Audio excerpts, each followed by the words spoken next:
Okay बच्चों, आज हमारा कॉन्टिन्यूटी टॉपिक का सेकंड लेक्चर है।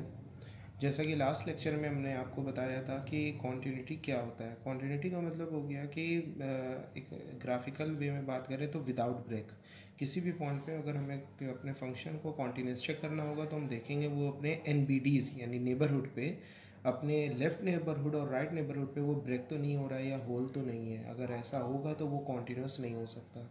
ठीक है, तो अब हमने कई बातें जानी कि कॉन्टिन्यूस को अगर by calculation point of view से देखें या क्वेश्चन में अगर हमारे पास आता है कि prove that the function is continuous, तो हम लोग किस तरह से उसको प्रूव करेंगे कि वो फंक्शन कॉन्टिन्यूस है। तो कैसे करते थे, सबसे पहले हम लोग उसकी लेफ्ट हैंड लिमिट यानी कि LHL निकालते थे एट x बराबर a, यानी जिस पॉइंट की हमसे बात कर रहा होता था। फिर राइट हैंड लिमिट निकालते थे और फिर f ऑफ a निकालते थे। नहीं, f ऑफ a का क्या मतलब है, उस पॉइंट जिस पॉइंट पे हमें उसको कॉन्टिन्यूस चेक करना है। तो हम लोग लेफ्ट हैंड लिमिट निकालते थे, राइट हैंड लिमिट निकालते थे और f ऑफ a निकालते थे। तीनों अगर बराबर हो जाते थे तो वो फंक्शन हमारा कॉन्टिन्यूस हो जाता था। अगर इनमें से कोई एक भी नहीं बराबर होता था तो वो फंक्शन कॉन्टिन्यूस नहीं होता था। इसके कई काइंड थे, हमने आपको बताया था। ये तो था फर्स्ट लेक्चर का रिविजन। कुछ हमने आपको 2 वीडियोस और भी बना के दी उसके बाद, जिसमें क्वेश्चंस भी थे उसके ऊपर। ठीक है, आज लेक्चर 2 है। कॉन्टिन्यूस का थोड़ा सा टॉपिक बच गया था जिसको हम आज फिनिश करके कॉन्टिन्यूस टॉपिक को ख़त्म करेंगे और साथ ही डिफरेंशिएबिलिटी टॉपिक को भी इसी वीडियो में हम एक्सप्लेन भी करेंगे। तो अब हम देखते हैं कि हमारे पास कॉन्टिन्यूस का कॉन्टिन्यूटी चैप्टर का जो एक थ्योरम है हमारे पास, उसमें यहाँ पे गिवन है कि if function f is a function and g is also a function, a function f and g are two continuous function। अगर f और g दो continuous function है on their common domain, अपनी common domain पे या अपनी domain D पे या किसी real axis पे या x बराबर x belongs to R, ठीक है ना, x एक नंबर हो गया इस पे। तो अगर ये कॉमन डोमेन D पे है तो उन दोनों का सम, यानी एफ और जी अगर कॉन्टीन्यूस फंक्शन है तो उन दोनों का सम भी कॉन्टीन्यूस होगा अपने डोमेन डी में, उनका डिफरेंस भी कॉन्टीन्यूस होगा, उनका प्रोडक्ट भी कॉन्टीन्यूस होगा। अल्फ़ा एक स्केलर नंबर है या रियल नंबर है कह सकते हैं, जैसे 2 3 4 5, राइट। इसको अगर हम किसी function F is your continuous function उससे मल्टीप्लाई करते हैं तो उनका प्रोडक्ट भी कॉन्टीन्यूस होगा अपने डोमेन डी में। उनका डिवीजन, दो कॉन्टीन्यूस फंक्शन का डिवीजन भी कॉन्टीन्यूस होगा, ठीक है, अपने डोमेन डी में। बशर्त ये है कि जी जो नाम का हमारा कॉन्टीन्यूस फंक्शन है वो कभी भी ज़ीरो नहीं होना चाहिए, क्योंकि अगर जी ज़ीरो हो जाएगा तो वो कहाँ हो जाएगा, इन्फिनिटी हो जाएगा, राइट। और अगर हम बात करें 1/f किसी फंक्शन f जो कि कॉन्टीन्यूस है तो उसका रेसिप्रोकल भी कॉन्टीन्यूस होगा, बशर्त ये है कि f हमारा ज़ीरो नहीं होना चाहिए, फंक्शन f(x) हमारा क्या होना चाहिए, ज़ीरो नहीं होना चाहिए। तो अब इसके ऊपर कुछ और हम बात करते हैं, ठीक है ना। तो आप याद रखिएगा हमेशा कि अगर दो फंक्शन है एफ एन जी नाम का या तीन function F N G H नाम के, तो उनका सम, उनका डिफरेंस, उनका प्रोडक्ट कॉन्टीन्यूस होगा, ठीक है। डिवीजन में कॉन्टीन्यूस होने के लिए आपको बात याद रखनी है कि denominator can never be zero, ठीक है, कभी भी ज़ीरो नहीं हो सकता। अब आप बात करते हैं कुछ थ्योरम्स की जो मैंने यहाँ पे लिख लिए, बहुत इंपॉर्टेंट थ्योरम्स हैं ये जो हमारी थ्योरम है काफ़ी इंपॉर्टेंट है। ये हमारे ये यूज़ ज़्यादातर तो मीन वैल्यू थ्योरम नाम के चैप्टर हम आगे पढ़ेंगे उसमें होगा। मीन वैल्यू थ्योरम में रोल्स थ्योरम और लैग्रेंजेस थ्योरम हम दो टॉपिक पढ़ेंगे, उसमें इसका बहुत यूज़ है, ठीक है ना। कई बड़े बड़े क्वेश्चन को हम लोग सिर्फ और सिर्फ इन थ्योरम का यूज़ करके शॉर्ट फॉर्म में लेके कई अलग तरीके से हम लोग उसको और भी देख सकते हैं। जैसा कि हम बात कर रहे थे कि इस थ्योरम का, इन थ्योरमों का यूज़ तो हमारा मीन वैल्यू थ्योरम में भी बहुत ज़्यादा है और इन दोनों टॉपिक में भी है, यानी कॉन्टिन्यूटी में भी है और डिफरेंशिएबिलिटी में भी कुछ क्वेश्चंस कॉन्टिन्यूटी के आते हैं तो उसमें भी है। जैसे कि पहला हमारा थ्योरम है the composition of two continuous function is continuous function. Composition मतलब होता है दो फंक्शनों को आपस में कंपोज करना, मिलाना, राइट। किस तरह से मिलाते थे, रिलेशन टॉपिक में हमने पढ़ा है इस चीज़ को। तो the composition of continuous function is a continuous function, दो कॉन्टिन्यूस फंक्शन का कंपोजिशन भी कॉन्टिन्यूस होता है। थ्योरम नंबर 2, अगर एक फंक्शन f हमारा कॉन्टिन्यूस है अपने डोमेन डी में तो उसका मॉड, यानी मॉड ऑफ f भी कॉन्टिन्यूस होगा अपने डोमेन डी में, यानी उसका मॉडलेस लेंगे तो भी कॉन्टिन्यूस होगा। लेकिन रिमार्क में याद रखना इंपॉर्टेंट नोट कि कन्वर्स इसका true may not be true, मतलब हो भी सकता है और नहीं भी, इसलिए मे वर्ड लगा है, may not be true, right. Mod f अगर हमारा कॉन्टिन्यूस है डी डोमेन में तो ज़रूरी हो भी सकता और नहीं भी कि वो फंक्शन f हमारा कॉन्टिन्यूस हो डोमेन डी में, ठीक है ना। एक कांस्टेंट फंक्शन हर जगह कॉन्टीन्यूस होता है, हर जगह का मतलब ऑल रियल नंबर लाइन पे, ठीक है ना, ऑल रियल नंबर लाइन पे वो कॉन्टीन्यूस होता है। कौन? एक कांस्टेंट। कांस्टेंट का क्या मतलब होता है अगर हम बात समझें कांस्टेंट की, तो यहाँ पे आप देख सकते हैं कि जैसे कि मैंने यहाँ पे लिखा भी है कि जैसे सपोज करो एफ एक्स नाम का एक हमने फंक्शन लिया 5, F x is equal to क्या है 5, एक फंक्शन है, एक्स की वैल्यू हमने लिया 1, तो एफ ऑफ 1 यानी एक्स की जगह 1 डालेंगे आंसर 5 ही आएगा।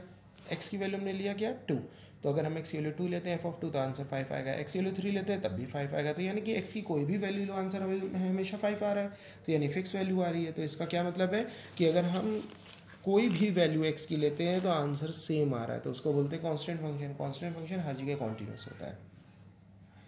आइडेंटिटी फंक्शन भी हर जगह कॉन्टीन्यूस होता है। अगर हम आइडेंटिटी फंक्शन की बात करें, आइडेंटिटी फंक्शन का क्या मतलब होता है, जैसे हमने एक फंक्शन एफ एक्स लिया एक्स, राइट, अगर हम एक्स की वैल्यू 1 ले रहे हैं तो एफ ऑफ 1 पे 1 आ रहा है, 2 ले रहे हैं तो 2 आ रहा है, एक्स की वैल्यू 300 ले रहे हैं तो एफ ऑफ 300 पे 300 आ रहा है।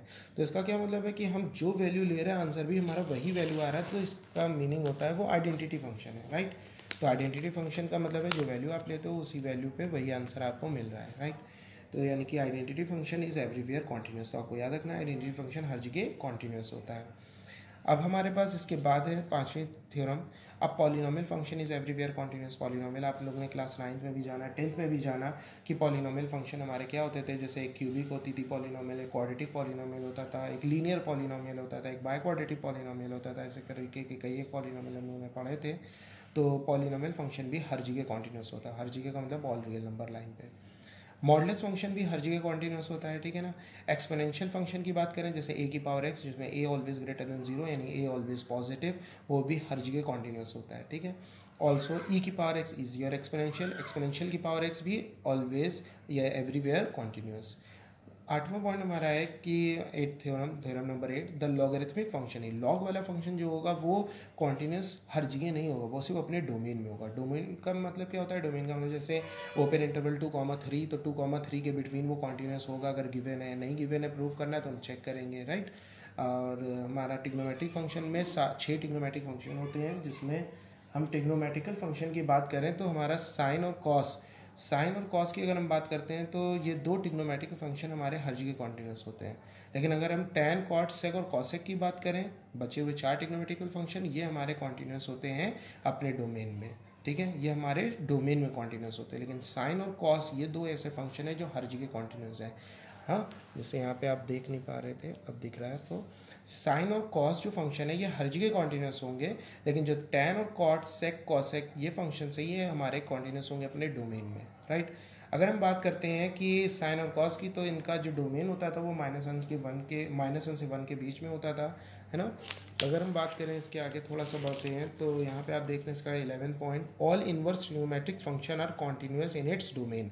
जितने भी इनवर्स ट्रिग्नोमेट्री, अब इनवर्स ट्रिग्नोमेट्री क्या है, हमारा 4th चैप्टर है, ठीक है ना, आर डी शर्मा के हिसाब से। तो इनवर्स ट्रिग्नोमेट्रिकल जो हमारी इनवर्स ट्रिग्नोमेट्री होती है, जैसे साइन के ऊपर इनवर्स, ये -1 ना पढ़ के आप इसको इन्वर्स पढ़ेंगे। इसका साइन -1 को बच्चे 1/sin x कर लें, ये गलत है, ठीक है ना, ये रॉन्ग है, याद रखना।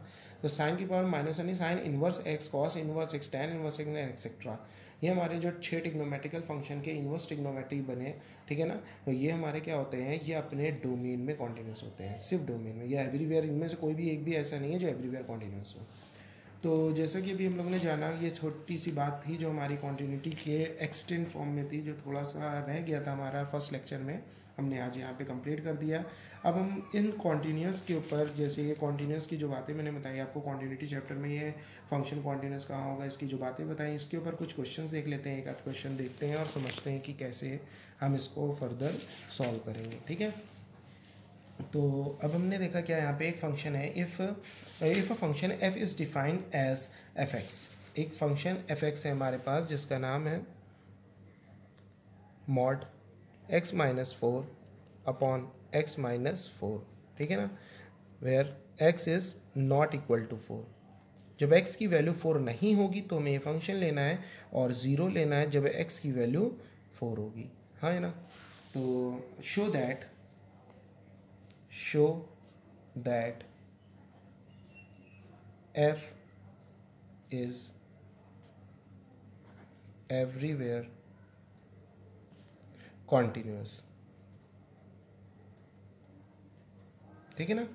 एक्सेप्ट, ठीक है, एक्सेप्ट x बराबर 4, एक्सेप्ट एट x बराबर 4। तो ये x बराबर 4 को छोड़ के ये हर जगह कॉन्टीन्यूस होगा, हमें इस चीज़ को प्रूव करना है। देखते हैं हम किस तरह से इसको सॉल्व कर पाते हैं। तो मॉडलेस का फंक्शन जब भी आता है तो मॉड को हम लोग समझते हैं किस तरह से है, जैसे कि हमने लास्ट टाइम भी बताए थे आपको क्वेश्चन मॉड के। फंक्शन एफ एक्स हमारे पास है, तो सबसे पहले हम लोग यहाँ पे लिखते हैं mod x minus 4 upon x minus 4, question को कॉपी करते हैं, x is not equal to 4, right, और यहाँ पे हम लोग लेंगे 0 when x is equal to 4, right. आपको मालूम होना चाहिए कि x माइनस 4 मॉड की वैल्यू x माइनस 4 बाहर x माइनस 4 बन के आएगी, ठीक है ना। मॉड की वैल्यू x माइनस 4 बाहर x माइनस 4 बन के तब आएगी जब हमारा x ग्रेटर देन और इक्वल टू 4 हो, राइट। और मॉड की वैल्यू x माइनस 4 हमारी बाहर माइनस ऑफ x माइनस 4 बन के कब निकलेगी, जब x की वैल्यू लेस देन 4 हो। तो इन दोनों बातों को हम लोग यहाँ पे यूज़ करते हैं, ठीक है। तो सबसे पहले यहाँ पे हम लोग क्या लिखेंगे, माइनस बना के बाहर निकालेंगे x minus 4 upon x minus 4, ठीक है। तो यहाँ से आप देख रहे हो ये दोनों कैंसिल हो जाएंगे, तो -1 आ जाएगा, कब, जब x की वैल्यू लेस देन 4 होगी, सही। और x माइनस 4 मॉड का बाहर बन के तब आएगा अपॉन x माइनस 4, फिर ये कैंसिल होके 1 वैल्यू आ जाएगी जब x की वैल्यू ग्रेटर देन और इक्वल टू 4 हो, सही है। और 0 बन के कब आएगा, जब x की वैल्यू क्या होगी, इक्वल टू 4 होगी, राइट। तो ये हमारे पास 3 फंक्शन हमारे पास बन गए। जब x की वैल्यू हमारी लेस देन 4 होगी तो हम लोग वैल्यू -1 आएगी, क्योंकि ये दोनों कट गए। ग्रेटर देन इक्वल टू 4 होगी तो 1 आएगा, और 4 होगा तो 0 आएगा। आगे बढ़ते हैं।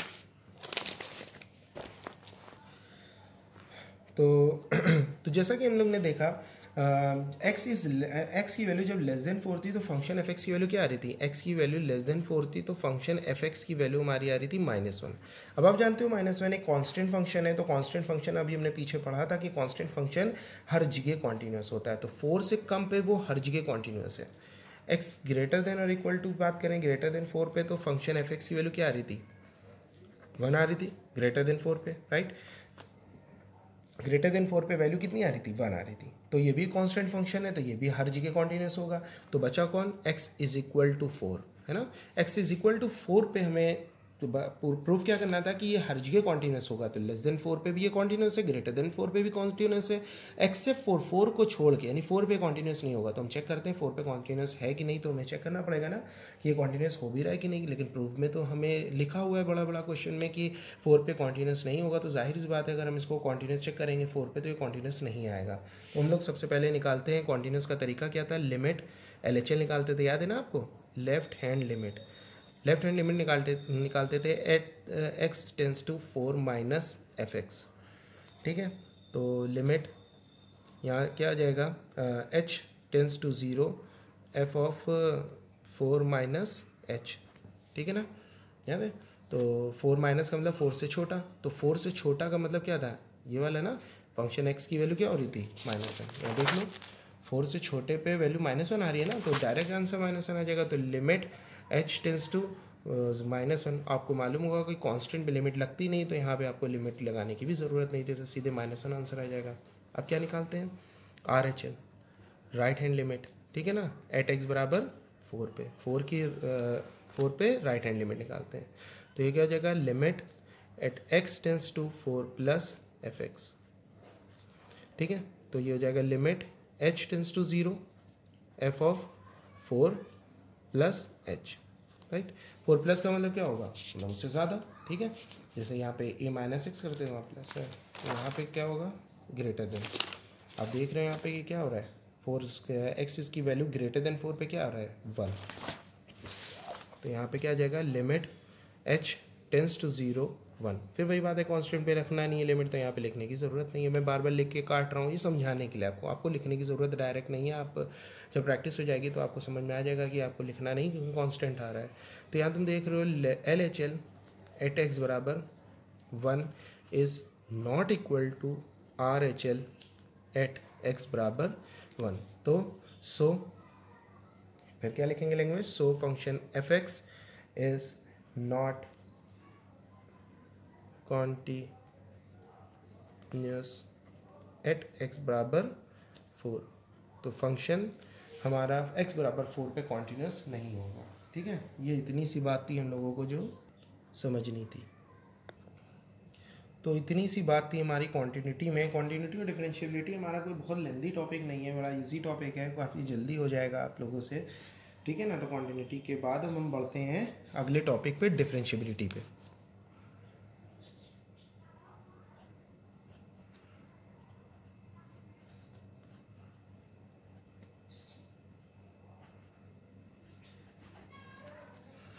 हमारा नया टॉपिक है डिफरेंशिएबिलिटी। एनसीईआरटी में एक ही चैप्टर है, क्वांटिटी एंड डिफरेंशिएबिलिटी, सब एक ही में रख दिया गया है, उसमें रोल्स थ्योरम है ना, लैग्रेंज थ्योरम। डिफरेंशिएबिलिटी में अगर हम बात करें तो डिफरेंशिएबिलिटी टॉपिक में जिस तरह से क्वांटिटी में हम लोग ने जाना कि क्वांटिटी में अगर हम किसी भी पॉइंट पे किसी फंक्शन को कॉन्टिन्यूस बताते हैं तो इसका मतलब होता था कि वो उस पॉइंट के NBDs पे, ठीक है ना, जो उसका ग्राफ होगा, then its graph is an unbroken curve at F A, यानी कि एट एक्स बराबर ए पे वो उसका ग्राफ क्या होगा, ब्रोक नहीं होगा, मतलब वो टूटेगा नहीं, ठीक है ना। There is no hole and jump in the graph of the function, ठीक है ना, इन देयर नेबरहुड, अपने नेबरहुड पे, अपने अगल बगल वो कहीं भी ब्रेक नहीं होगा। ये हम लोग जानते थे क्वांटिटी में। जैसे कि एक छोटी सी बात हम करें, फंक्शन एफ एक्स हमारे गिवन है, सपोज करो x+4, तो अगर हम लोग इसको ये लिख दें छोटा सा 1, f(1), इसका मतलब समझ में आता है। इसका मतलब होता है कि x की वैल्यू आपने 1 लिया तो फंक्शन में x की जगह 1 पुट किया, राइट। डायरेक्ट हम लोग ये भी ऐसे लिख दिया, ठीक है, क्योंकि फंक्शन एफ एक्स को हम लोग y लिखते हैं, y=f(x), तो ये y कोऑर्डिनेट हो गया, और ये x की वैल्यू जब आपने 1 पुट किया तो f(1) की वैल्यू कितनी आ रही, 5, फंक्शन 1 की वैल्यू 5 आ रही है ना। 1, दिस हम लिख सकते हैं। तो ध्यान रखना है लिखने का तरीका, अगर आगे हम यूज़ कर दें तो कंफ्यूज ना होना। तो जैसे हम बात करें कि फंक्शन एफ एक्स की हम कॉन्टिन्यूटी की, अब हम बात करने जा रहे हैं कॉन्टीन्यूअस और डिफरेंशिएबिलिटी को किस तरह से मतलब हम लोग मिलाते हैं, क्या डिफरेंस होता है इन दोनों में, ये सारे टॉपिक को हम यहाँ पे क्लियर करेंगे डिफरेंशिएबिलिटी में। सबसे पहले डिफरेंशिएबिलिटी की बात करते हैं तो डिफरेंशिएबल का मतलब होता है डिफरेंशिएट करना एक तरह से, है ना। और कि जैसे हम लोग ने क्लास 11 में फर्स्ट प्रिंसिपल पढ़ा था, यहाँ पे भी फर्स्ट प्रिंसिपल ही की तरीके से करेंगे। क्या था फॉर्मूला फर्स्ट प्रिंसिपल का, limit x tends to a F X minus F of a upon x minus a, right. अब a था, c था, कोई भी अननोन हो सकता है, कोई भी यहाँ पे टर्म हो सकता है, a b c, ठीक है, उससे मैटर नहीं करता है। फिर हम लोग क्या करते थे, अगर a माइनस होता था तो यहाँ पे F of X minus F of a upon x minus a, right. फिर h tends to 0 F of a minus h minus F A upon a minus h minus a करते थे, याद है फर्स्ट प्रिंसिपल। यहाँ पे भी first principle ही की तरीके से करेंगे। यहाँ पे जो हमारा डिफरेंशिएट होता था, जैसे फंक्शन एफ एक्स नाम है तो ये हमारा f'(x) के बराबर हो जाता था, ये पूरा डेरिवेटिव, याद है ना क्लास 11th में फर्स्ट प्रिंसिपल। यहाँ पे भी वही चीज़ रखेंगे। तो यहाँ पे ये ध्यान रखना है, जैसे डिफरेंशिएट करते थे इसको हम लोग f'(x) भी लिख सकते थे, ठीक है ना, d of f of x भी लिख सकते हैं, ठीक है ना, और d/dx ऑफ f(x) भी लिख सकते हैं, ठीक है ना। y=f(x), अगर हमने फंक्शन f(x) को y मान रखा है तो dy/dx भी कहते हैं हम लोग इसको, सही ना। ये सब इसके अलग अलग सिंबल हैं, अलग अलग तरीके से नोटिफाई कर सकते हैं हम लोग, ये सब ठीक है, नोटिफिकेशन है इसके कि किस तरह से हम इसको डिनोट करते हैं, ठीक है ना। इतने तरीके से हम लोग इनको डिनोट करते हैं। थोड़ा सा इसमें आगे बढ़ते हैं हम लोग y=f(x) पे। तो अभी हमने पढ़ा कि कॉन्टिन्यूटी क्या होती है। कॉन्टिन्यूटी का मतलब होता था कि अगर एफ एक्स फंक्शन कॉन्टिन्यूस है एट एक्स बराबर ए पे, तो जो उसका ग्राफ होगा वो ब्रेक नहीं करेगा, राइट।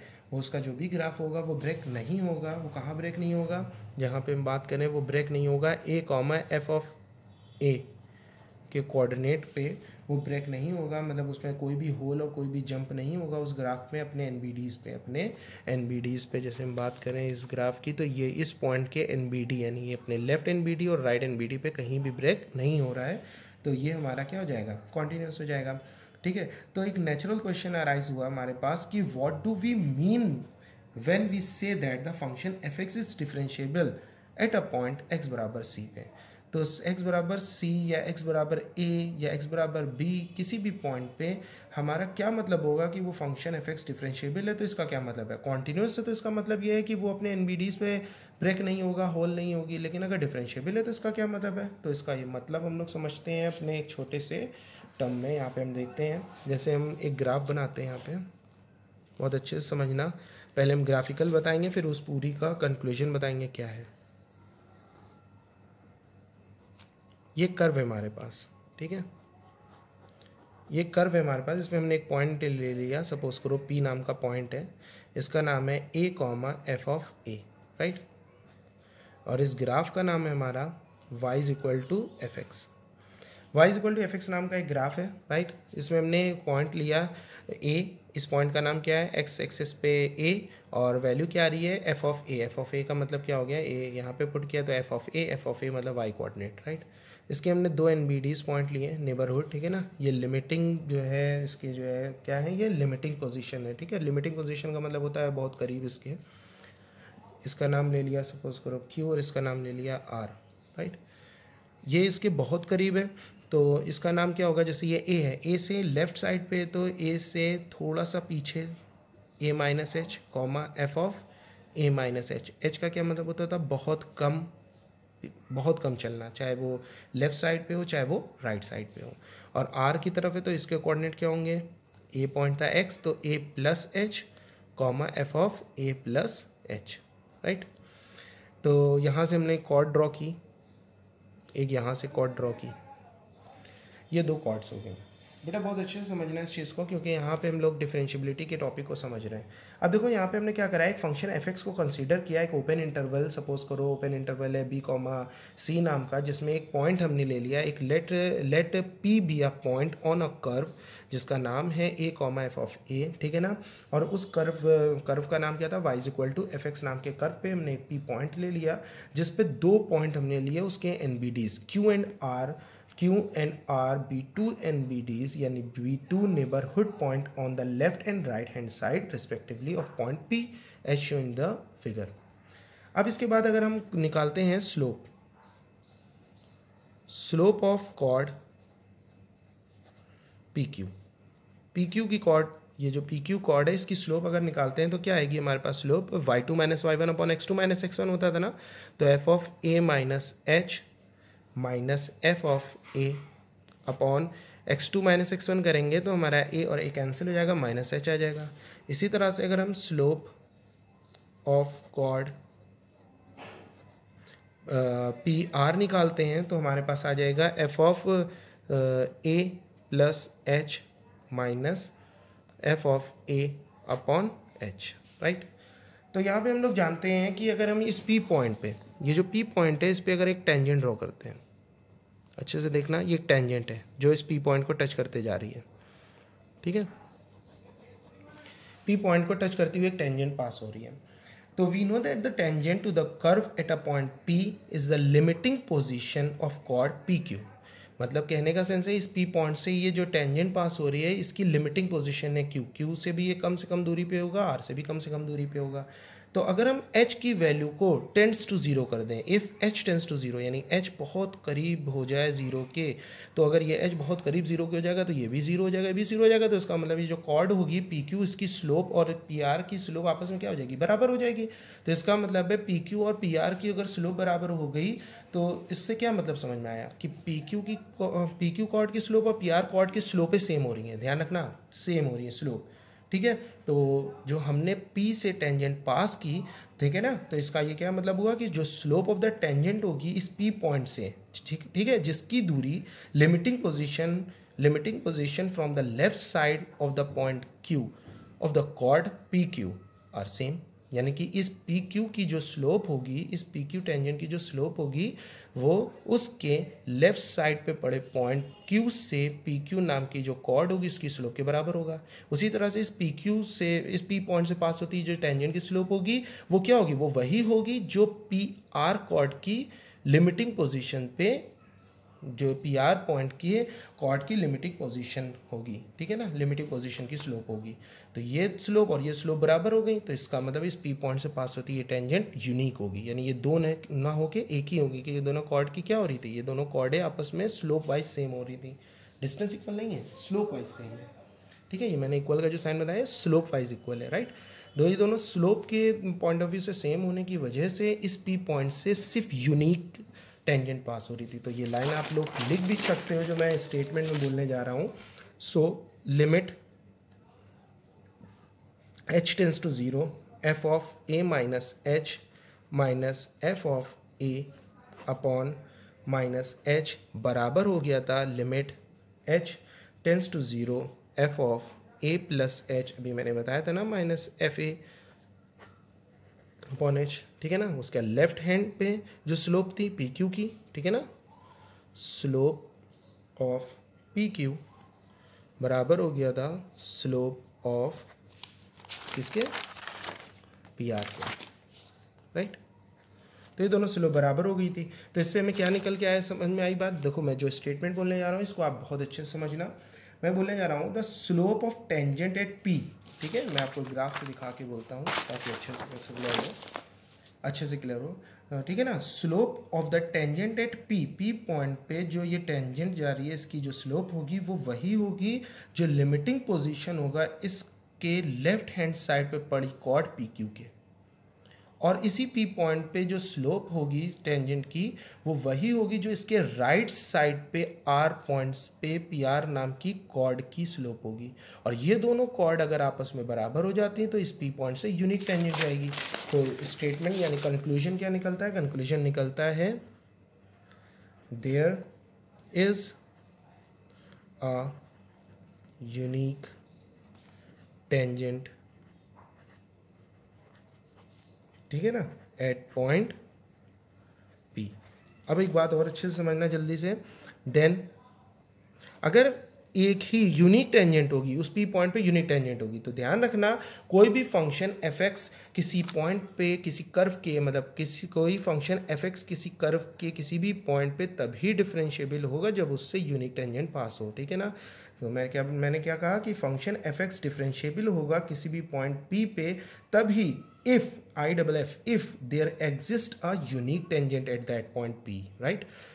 याद रखना मैंने क्या बोला, फिर से मैं बोल रहा हूँ, इस स्टेटमेंट को आप लिख लीजिएगा कि दस फंक्शन एफ एक्स यानी f of x then function F x is differentiable at point p comma if there exists a unique tangent at point p, ठीक है ना।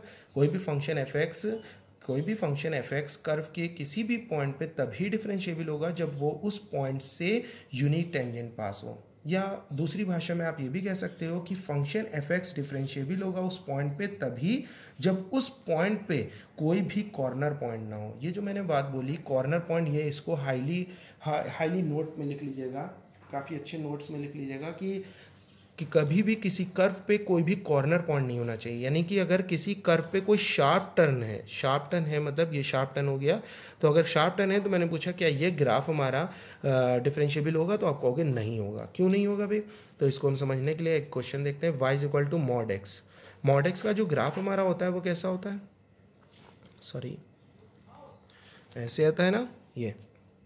तो इसकी हम बात करें तो y equal to mod x है तो y इक्वल टू ये माइनस एक्स आएगा, ये y equal to plus x आएगा, राइट। अगर हम बात करें तो y इक्वल टू एक माइनस एक्स है तो और दूसरा क्या है हमारे पास y इक्वल टू एक्स है। इसको अगर हम डिफ्रेंशिएट करते हैं तो अब वैल्यू आती है हमारी -1, ठीक है। डिफ्रेंशिएट करने का मतलब अभी मैंने बताया था स्लोप, ठीक है ना। याद रखिएगा कि अगर हम किसी भी कर्व को डिफ्रेंशिएट करते हैं तो हमारे पास क्या निकलता है, हमारे पास स्लोप निकलती है। तो और y इक्वल टू एक्स अगर हम इसको डिफ्रेंशिएट करेंगे तो भी हमारे पास स्लोप निकलेगी, ये भी स्लोप है हमारे पास और ये भी स्लोप है। याद रखना बेटा, ये बात को बहुत इंपॉर्टेंट नोट में रखना, किसी भी कर्व को अगर हम लोग डिफ्रेंशिएट करते हैं तो हमारे पास स्लोप निकल के आती है। अगर किसी कर्व को किसी पॉइंट पे डिफ्रेंशिएट करते हैं तो वो उस पॉइंट से पास होती टेंजेंट की स्लोप होती है, राइट। किसी भी कर्व को अगर हम डिफ्रेंशिएट करते हैं तो स्लोप निकालता है, जनरल स्लोप निकालता है। लेकिन अगर हम किसी कर्व को किसी पर्टिकुलर पॉइंट पे डिफ्रेंशिएट करते हैं, ठीक है ना, तो वो उस पॉइंट से पास होती टेंजेंट की स्लोप होती है। राइट। तो यहाँ पे आपको ये चीज़ को ध्यान रखना है।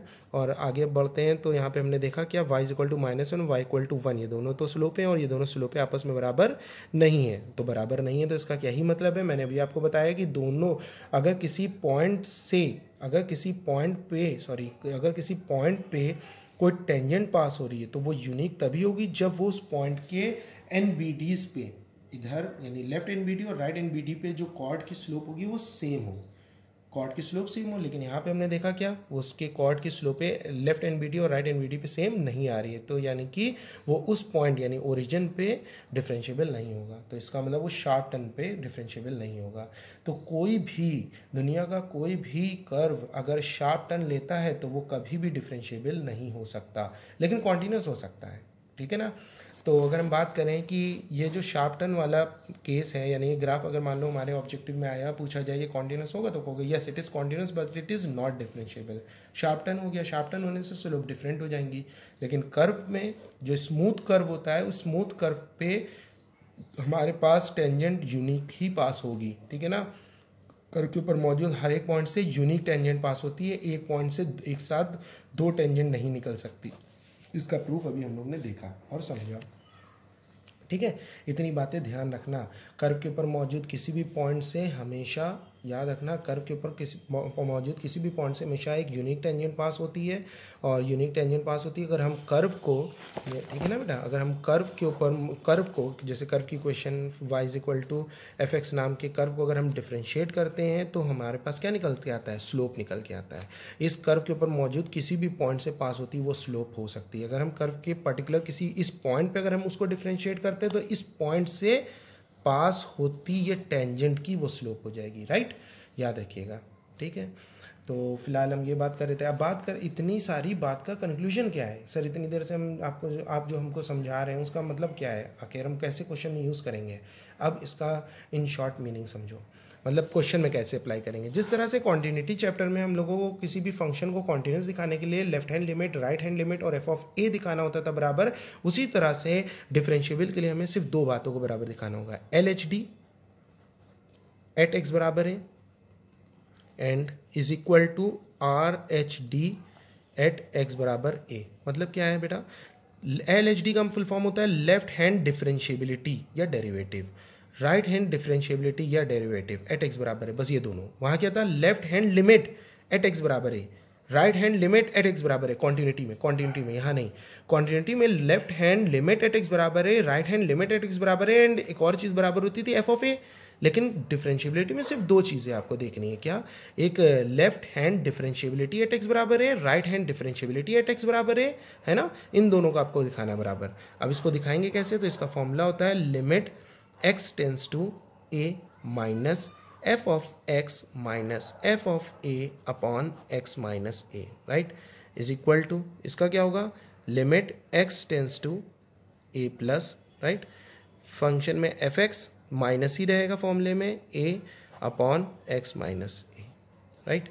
यहाँ पे a माइनस है आपको मालूम होगा, आप इसको रिप्लेस कर देते हैं h टेंस टू 0 से, ठीक है। यहाँ पे जहाँ जहाँ x है वहाँ पे क्या आ जाएगा, a माइनस h, जहाँ जहाँ x है ये f ऑफ a वैसे ही रहेगा, ये कितना हो जाएगा, a माइनस x की जगह a minus h minus a, limit यहाँ क्या होगा, h tends to 0, right, f of यहाँ क्या हो जाएगा, a plus h minus f of a upon a plus h minus a से a कैंसिल, a से a कैंसिल, तो ये हो जाएगा limit h tends to 0 f of a minus h minus f of a upon h minus का is equal to limit h tends to 0 f of a plus h minus f of a upon h। यानी ये दोनों चीज़ें आपको बराबर दिखानी होगी अगर आपको किसी भी क्वेश्चन को डिफरेंशिएबल प्रूफ करना है, ठीक है। तो इसके ऊपर भी फिर दो ही टाइप के क्वेश्चन हो जाएंगे हमारे, क्या, कि prove that the function fx is differentiable at x बराबर a। तो आपको क्या निकालना होगा, left hand differentiability at x बराबर है and right hand differentiability at x बराबर है, वो दोनों बराबर होगी, बस खत्म, दैट्स इट। वो दोनों अगर बराबर हो गई तो वो डिफरेंशिएबल हो गया, ठीक है ना। और अगर प्रूफ वो वैसा क्वेश्चन आया कि if the function is differentiable then find the value of x, तो आप क्या करोगे कि इन दोनों को बराबर आपस में लेके चलोगे और उनमें से x की y की जो भी वैल्यू होगी उसको निकाल लोगे। बस इतना सा करना है इन दोनों चैप्टर में। कॉन्टिन्यूटी एंड डिफरेंशिएबिलिटी को अगर हम एक पॉइंट में बस एक लाइन में अगर हम डिस्क्राइब करें तो कॉन्टिन्यूटी एंड डिफरेंशिएबिलिटी में कॉन्टिन्यूटी का क्या मतलब होता था कि वो स्मूथ कर्व हो या शार्प टर्न वाला कर्व हो, वो दोनों ही कॉन्टिन्यूस हो सकते थे, ठीक है। लेकिन डिफरेंशिएबिलिटी में वो सिर्फ स्मूथ कर्व होना चाहिए। अगर हम एक बात